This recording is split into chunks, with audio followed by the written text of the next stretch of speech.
성령 충만, 정말 기독 신자들이 많이 듣고 자주 쓰는 말입니다. 부흥의 주제나 교회 표 등에서 제일 흔하게 쓰이는 말을 꼽으라면 단연 타의 추종을 불허하는 1등 자리를 차지할 만한 용어입니다. 하지만 또 어쩌면 기독교 용어들 중에 이 말처럼 크게 오해되고 오용되는 것도 없지 않을까 생각됩니다. 통상 성령 충만하면 곧 연상되는 것이 무엇입니까? 많은 교인들이 머릿속에 아마 큰 소리로 방언 기도로 하는 것이나 신유언사를 받았다는 부흥사의 안수를 받으면서 바닥에 쓰러지는 모습 따위가 떠오를 것입니다. 실제로는 정말 은혜롭고 뜻깊은 말이지만 이처럼 오늘날 기독 신자 사이에서 이 성령 충만이란 말은 점점 더 그 참된 의미가 상실되면서 그저 무언가 신기하고 야단스럽고 흥청대는 분위기와 밀접하게 연관된 뜻으로 오용되고 있는 것입니다. 하지만 성경이 증언하고 있는 성령 충만은 결코 그처럼 무질서하고 혼란스러운 것이 아닙니다. 어디까지나 제3위 하나님이신 성령께서 충만하게 역사하셔서 일어난 일들이 결코 그럴 수 없다는 것은 지극히 당연하며 무엇보다도 초대교회사에서 성령 충만의 첫 대표적인 사례였던 저 유명한 오순절 성령 강림을 통해서도 명백히 확인될 수 있는 사실입니다.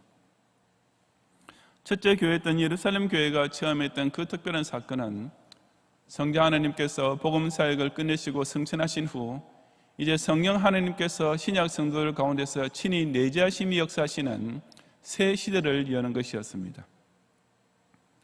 그렇다면 초대교회 성도들이 체험했던 첫 성령 충만은 과연 어떤 것이었습니까?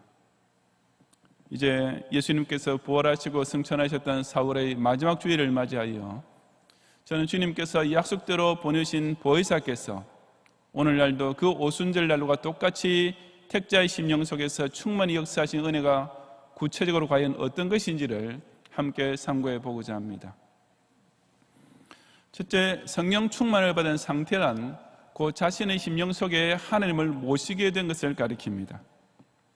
1절부터 4절까지 함께 봉독하겠습니다.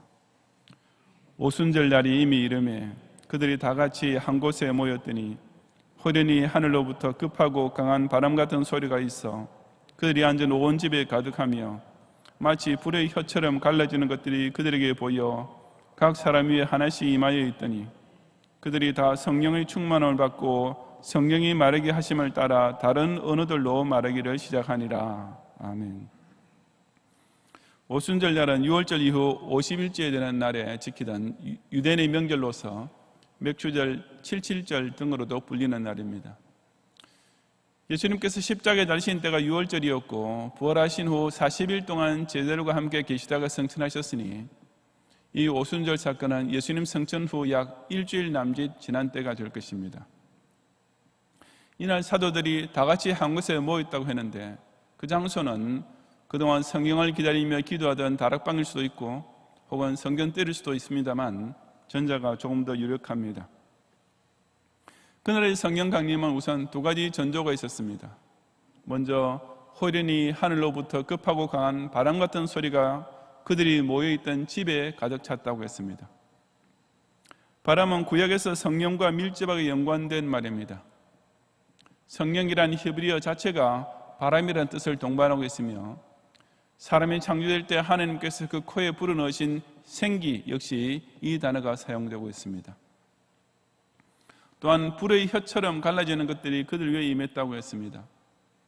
이것은 세례 요한과 더불어 예수님께서 친히 증언하신 것처럼 불로 세례를 주실 것이라고 예언했던 말씀이 성취되는 것을 나타냅니다. 즉 이 바람과 불의 징조들은 지금 그곳에 모여있는 사람들에게 참으로 성경에서 증언하고 있는 진짜 성령, 예수님께서 약속하신 보혜사 성령이 실제로 임하게 되었음을 명백히 보여준 증거인 것입니다. 이런 표징들과 함께 그들이 다 성령의 충만함을 받았다고 했습니다. 이 충만함을 받다는 말은 채워지다라는 뜻입니다. 즉 성령이 그들의 심령 속에 가득 차게 되었다는 말입니다. 이런 표현은 바로 이제부터 성령께서 사람의 심령에 친히 내재하셔서 활동하시는 때가 도래했음을 나타냅니다. 예수님의 공생애는 하나님이 우리와 함께 계시는 임마누엘 시대였지만 이제는 하나님 우리 안에 거하시는 성령 충만의 시대가 된 것입니다. 여기서 우리가 꼭 염두에 둬야 할 사실은 그 바람이나 불 자체가 성령은 아니었다는 사실입니다. 그것은 성령이 그들 가운데 임재했음을 명백히 알려주는 표징이요 증거일 뿐이었으며, 진짜 성령은 오직 그들의 심령속에 충만하게 임했던 하나님의 영일 뿐이었습니다. 그럼에도 불구하고 성령 충만이라는 것을 무슨 환각적 상태에 몰입하고 몸에 경련을 일으키고 뒤로 자빠지고 알 수 없는 소리를 짓거리고 하는 것들과 동일하게 취급하는 것은 교회사를 통해 오래전부터 반복되어 왔던 일입니다. 하지만 이것은 정말이지 성경을 무슨 잡신처럼 취급하는 것이나 조금도 다름없습니다. 그처럼 성령 충만이라는 것을 마치 무당이 신들린 경우와 비슷하게 여긴다는 것은 정말이지 어처구니 없는 영적 만행이 아닐 수 없는 것입니다. 또한 성령 충만은 원래 가지고 있던 내 영을 무슨 돌을 닦거나 큰 깨달음을 얻어서 더 차원 높은 영으로 발전시키는 것도 아닙니다. 그래서 순전히 하나님의 영이 새롭게 우리 심령 속에 자리 잡고 역사하게 되는 상태입니다.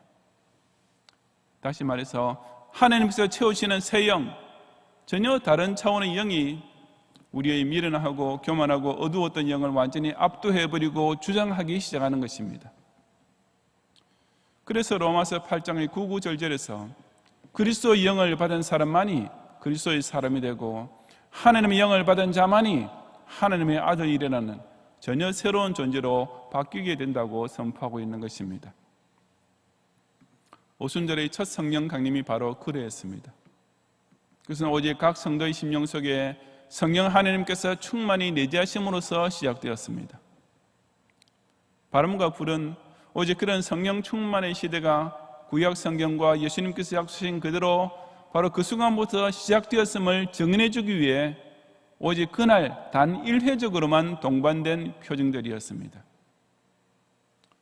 성령 하나님께서 내 심령에 좌정하시고 내 심령이 그 성령을 모시는 거룩한 성전이 됨으로써 나 자신이 근본적으로 완전히 새 사람으로 바뀌는 것, 바로 이 진짜 성령 충만의 상태를 늘 유지하고 누리는 성도들이 되시기를 바랍니다. 둘째, 성령 충만을 받은 반응은 복음을 담대하게 증언하는 것으로 나타납니다. 5절부터 13절까지 함께 봉독하겠습니다.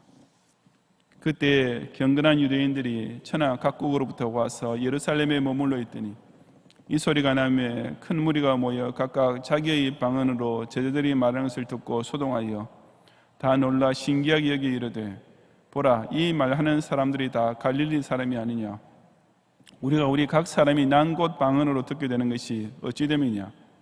우리는 바데인과 메데인과 엘람인과 또 메소포타미아, 유대와 갑바도기아, 본도와 아시아, 부르기아와 밤빌리아, 애국가 및 구레네에 가까운 리비아 여러 지방에 사는 사람들과 로마로부터 온 나그네, 그 유대인과 유대교에 들어온 사람들과 그레데인과 아라비아인들이라.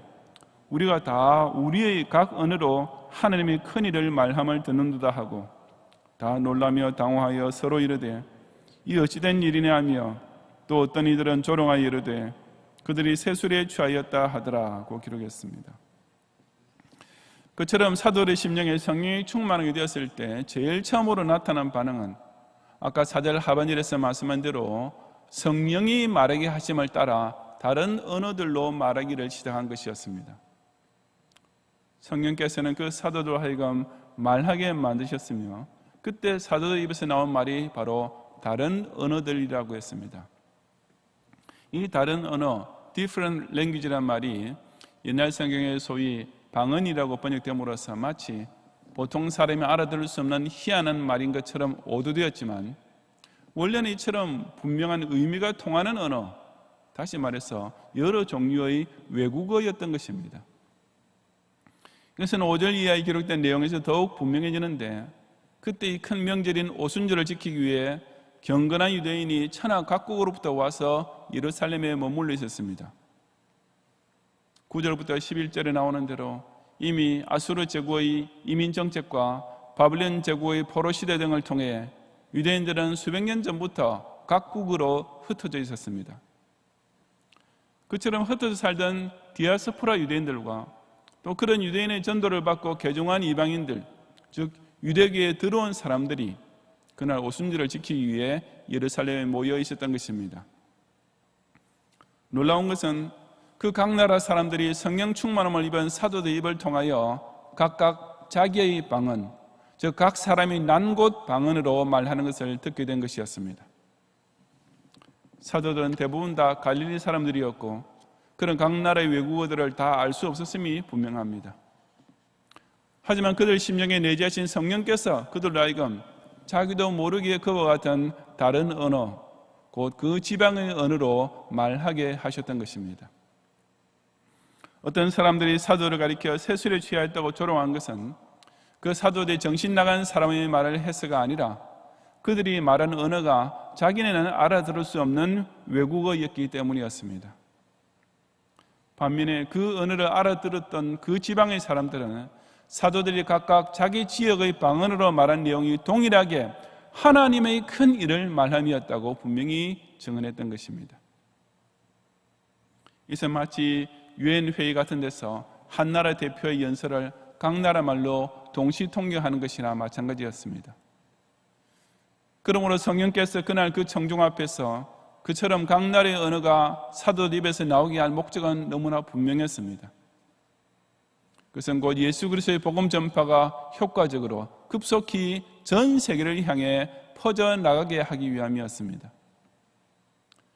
각국에 흩어져 살던 사람들이 마침 예루살렘에 많이 모여있을 때 성령께서는 사도들 입을 통하여 동시 통역의 역사를 하심으로써 단숨에 땅끝까지 향하는 선교 활동의 첫 테이프를 끊으셨던 것입니다. 실제로 이날 사도들의 전도를 받았던 유대인들과 개종 이방인들은 자기 고국으로 돌아온 후에 자기가 사는 곳에서 초대 교회들을 세우게 되었습니다. 사도들이 한 번도 방문하지 못했던 로마 같은 곳에서도 바울이 방문하기 훨씬 전에 이미 교회가 세워져 있었던 것도 바로 이 오순절 날 믿고 세례받았던 로마로부터 온 나그네들이 그 교회의 창립 멤버가 되었기 때문이었습니다. 오늘날 역시 성령 충만함을 입은 신자의 최초의 반응은 그 입을 통해 이처럼 복음을 전파하는 소리가 담대히 터져 나오게 되는 것입니다. 자기가 틀림없이 체험한 사실에 근거한 하나님의 이 큰 구원의 역사를 자신이 분명하고 맑은 정신으로 깨닫게 된 그리스도의 놀라운 복음을 온 세상 각 나라 사람을 향해 전하지 않고는 견딜 수 없는 심령이 되는 것이야말로 곧 성령께서 우리 속에서 작동하고 계시는 증거인 것입니다. 예수님께서도 승천 직전에 오직 성령이 너희에게 임하시면 너희가 권능을 받고 그 다음에 땅끝까지 이르러 내 증인이 되리라고, 제자들이 성령을 받으면 제일 먼저 무엇을 해야 할지 분명하게 일러주지 않으셨습니까? 그러므로 예수님께서는 성령을 보내시는 목적이 그것을 받아 자기만 넘치도록 은혜를 받고 혼자서 무슨 신령한 무릉도원에 빠지는 따위의 재미를 누리라는 것이 결코 아닙니다. 오직 우리의 막혀있던 입을 열고 소리를 내어서 예수 복음을 온 세상에 전파하라고 그처럼 큰 능력으로 성령이 임하신 것입니다. 가태하는 아기는 울어야 합니다. 태중했을 때에는 기도로 호흡하지 않고 살았지만 이제 모태 밖으로 나오면 바깥 세상의 공기를 들이마시고 살아야 하기 때문에 울음을 통해 그 기도를 터뜨리는 것입니다. 그러므로 신생아의 울음소리는 그 아이가 살아서 숨을 쉬고 있다는 증거가 됩니다. 성령의 호흡이 시작된 사람도 마찬가지입니다. 전에는 예수님 이름을 꺼내기도 부끄러워했던 입이 열리면서 교회에 나오시고 예수님 믿으세요라는 말이 나오기 시작하고, 전에는 평상시에 전혀 기억하지도 못했던 신학교와 선교사를 위한 기도가 매일 나오면서 그들을 돕고자 선교 회비와 후원 회비를 작정하고 싶은 마음이 생기기 시작하면 그것이야말로 진짜 성령 충만을 받았기 때문에 일어나게 된 당연한 반응인 것입니다.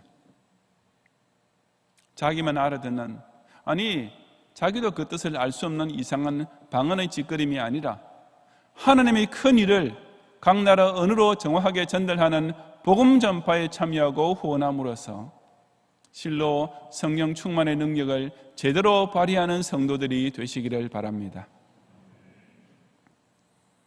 셋째, 성령 충만을 받은 증거는 곧 성경을 통해 예수 그리스도를 영접하는 것입니다. 14절 이하 21절까지 함께 봉독하겠습니다. 베드로가 열한 사도와 함께 서서 소리를 높여 이르되 유대인들과 예루살렘에 사는 모든 사람들아, 이 일을 너희로 알게 할 것이니 내 말에 귀를 기울이라. 때가 제3시니 너희 생각과 같이 이 사람들이 취한 것이 아니라 이는 곧 선지자 요엘을 통하여 말씀하신 것이니 일러서되 하나님이 말씀하시기를 말세에 내가 내 영을 모든 육체에 부어주리니 너희의 자녀들은 예언할 것이요 너희의 젊은이들은 환상을 보고 너희의 늙은이들은 꿈을 꾸리라.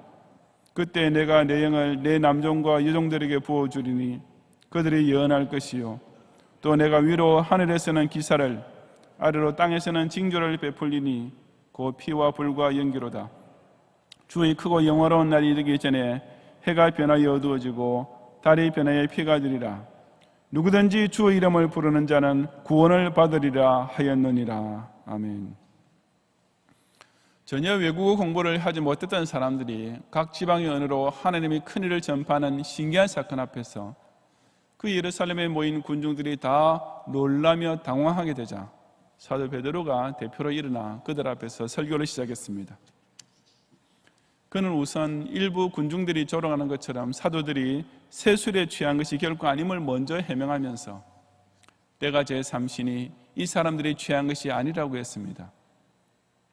3시는 오늘날 시간으로 오전 9시인데 당시 유대인들은 대부분 이른 아침 식사를 하지 않았기 때문에 사도들 역시 그 시간에 벌써 식사 시간에 마시는 포도주를 많이 마시고 취해 있을 수 없다는 뜻이었습니다. 그리고 이어서 베드로는 그와 같은 사도들의 방언 이적을 두고 선지자 요엘을 통하여 말씀하신 것이 성취된 것이라고 선포했습니다. 베드로가 인용하고 있는 요엘서의 말씀은 메시아의 강림을 통해 이루어질 말세에 관한 예언이었습니다. 여기서의 말세란 꼭 세상 끝을 가리키는 것이 아니라 신약시대 전체에 해당되는 것으로서 그 실제적 의미는 예수님 재림을 준비하고 있는 바로 오늘에 해당됩니다. 그런 신약시대는 하나님께서 내 영을 모든 육체에게 부어주는 사건으로 시작된다고 예언되었습니다. 두말할 것 없이 바로 그 예언대로 이 오순절 성령 강림 사건이 신약교회 시대의 출발을 공식적으로 선포하는 시발점이 되었던 것입니다. 그런 성령 강림은 그것을 받은 자로 하여금 예언을 말하고 환상을 보고 꿈을 꾸게 할 것이라고 했는데 이것은 바로 하나님의 계시를 깨닫게 되는 것을 뜻합니다. 실제로 지금 베드로가 요엘 선지자의 예언을 통해 성령의 사역과 예수 그리스도의 복음을 전파하게 된 것 그 자체 역시 오로지 성령께서 깨닫게 해주신 역사였던 것입니다. 그렇게 시작된 신약교회 시대는 하나님께서 하늘에서는 기사를 땅에서는 징조들을 베푸시는 가운데 임하게 될 주의 크고 영화로운 날, 저 예수 그리스도의 재림 때까지 이어질 것이라고 했습니다. 그리고 그 마지막 날 심판날은 누구든지 주의 이름을 부르는 자는 구원을 받는 날이 될 것이었습니다. 즉 전신약 시대를 통해 가장 핵심이 되는 사건은 오직 택자들이 예수 그리스도를 믿음으로 구원 얻게 되는 것, 바로 이 한 가지에 집중되어 있다는 뜻입니다. 참으로 사도 베드로는 그 얼마나 멋있는 예언의 말씀을 그 자리에서 적절하게 인용하고 있는 것이겠습니까? 그는 바로 지금 벌어지고 있는 성령 강림 사건의 의미를 설명해주고 또한 그 사건이 예수 그리스도와 직결됨을 보여줄 수 있는 성경 한 구절을 그 방대한 구약의 내용 중에서 바로 이 요엘서의 예언을 통해 정확하게 찾아내어 사람들 앞에서 증언해주고 있었습니다. 이것은 정말이지 율법 학자도 서기관도 아니었던 베드로 스스로가 할 수 있는 일이 결코 아니었습니다. 오직 예수님께서 약속하셨던 진리의 영이신 보혜사 성령께서 그 베드로의 심령에 충만하심으로 말미암아 즉각 일어나게 되었던 참으로 놀라운 기적이었습니다. 오늘날 역시 성령의 충만함을 입은 사람은 예외 없이 바로 이 신구약 성경 말씀을 통해 예수 그리스도를 믿고 영접하게 되는 똑같은 심령의 기적을 체험하게 됩니다. 바로 예수님께서 보혜사를 보내시면 그 성령께서 예수님이 하신 모든 말씀을 생각나게 하리라고 하셨던 그대로 이제 우리의 눈과 귀와 마음이 성경 한 절 한 절 속에서 예수 그리스도를 발견할 수 있게 되었습니다. 그래서 고린도전서 12장 3절은 성령으로 아니하고는 누구든지 예수를 주시라 할 수 없느니라고 단언하고 있는 것입니다.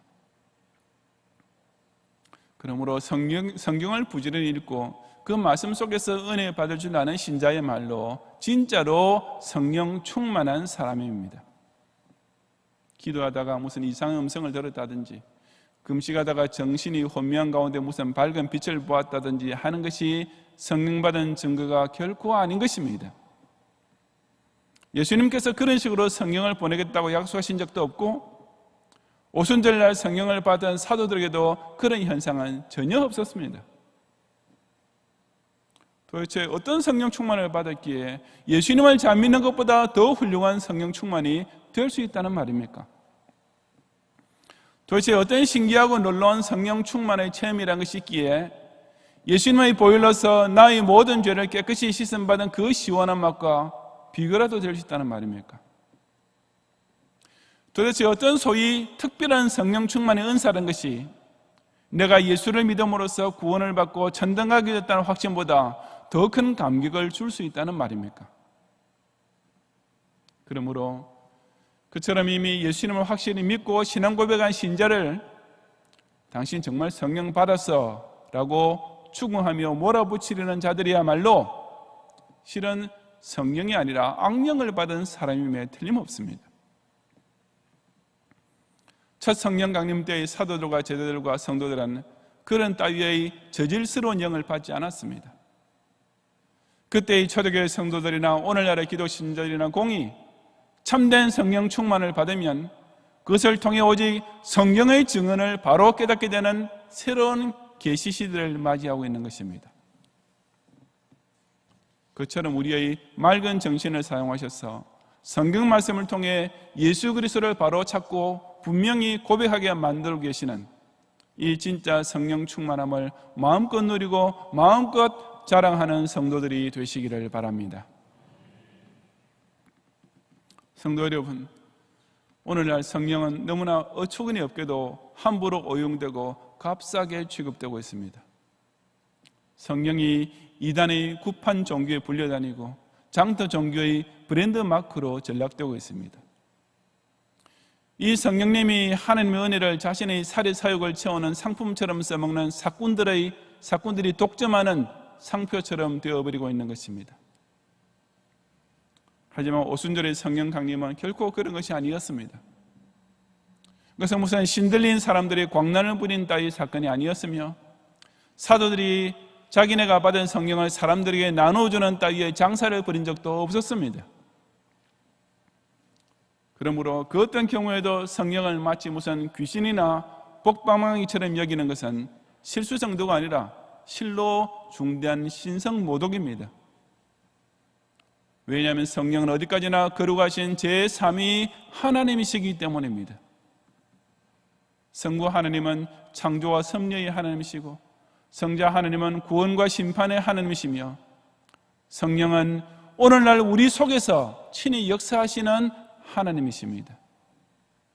그런 하나님의 이름을 제멋대로 정의하고 값싸게 취급하는 것은 바로 십계명 제3계명에 너는 내 하나님 여호와 이름을 망령되게 부르지 말라는 명령을 정면으로 범하는 중범죄가 될 수밖에 없는 것입니다.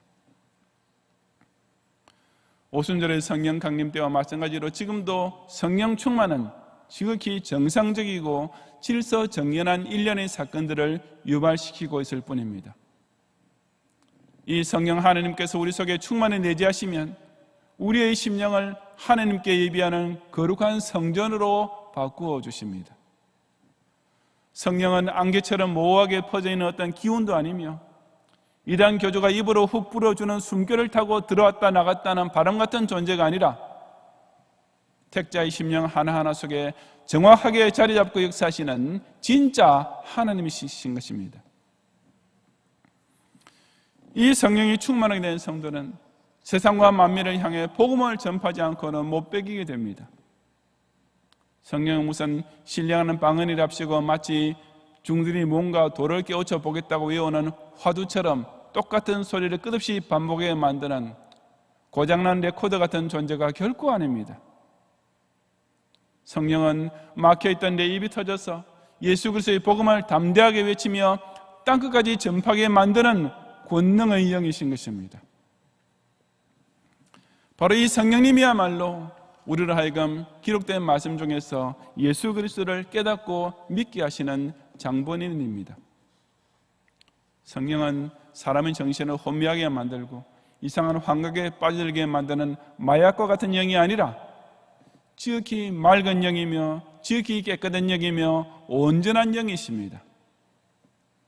다시 말해서 성령은 깨닫게 하는 영으로서 우리의 마음을 밝게 열어서 성경을 보게 하고 그 성경 속에서 예수 그리스도라는 보배 중의 보배를 찾아내도록 만드시는 빛의 영이신 것입니다.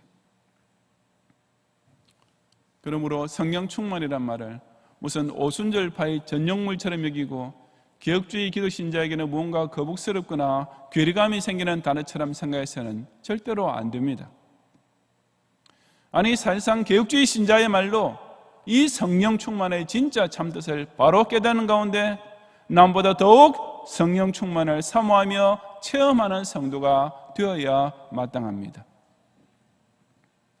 참된 기독교는 기도원 중심의 신비주의 종교가 아니라 어디까지나 교회 중심의 성령 충만한 종교이기 때문입니다. 하나님을 자기 심령에 모시는 신전인격의 신앙생활, 말과 행실을 통해 힘써 복음을 전파하는 신앙생활, 오직 성경만을 통해 예수 그리스도를 더욱 깊이 깨닫고 따르는 신앙생활, 하나님께서 당신의 영으로 모든 택함받은 성도 육체에 부어주시는 이 참된 성령 충만의 은혜를 늘 넘치도록 누리는 성도들이 되시기를 주님의 이름으로 축원합니다.